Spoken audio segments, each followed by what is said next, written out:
नमस्कार सांग मैंने आज मु रेडी हो जाऊँगी बराही मेला देखापी चलतु आपण मानक भी देखी आशा करছি आपण मैंने समस्ते भलर थे।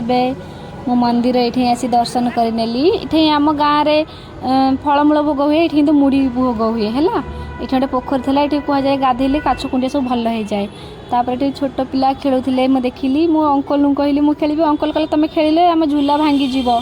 तो मन दुख चलली कहीं झूला तो झूलबी मोर बांती हुए देखिले तो मुंड कह हो जाए। भाई देखते ये एत भिड़ होता कौन कहबी एत भिड़ जे गोटे जावाई गोड़ बुलाप जगह नाला। तापर ये आसिलु रामायण देखापी ये रामायण होता ये मेघनाथ बध चली दी अपर पक्षे राम सेना रावण सेना भी युद्ध चली देखी उठी आसा इच्छा हो एत सुंदर लगुला कहीं छोट बड़े पड़िशा गाँव को जाऊँ देखापी रामायण जेजेमा सहित कि साई किए जाती कि सहित जाऊँ एवं तो जापारनु ये देखिलु एत सुंदर लगुला तो ट्यूनिंगटा भी एत मस्त होता। तापर भाई कहला लेट है घर को जा मुझे फोटो उठे दे मुझे फोटो उठेली केमती लगुच आ हाँ आपण मैंने मो चैनल को सब्सक्राइब कर दिंतु लाइक करूँ कमेंट करूँ रोची टाटा।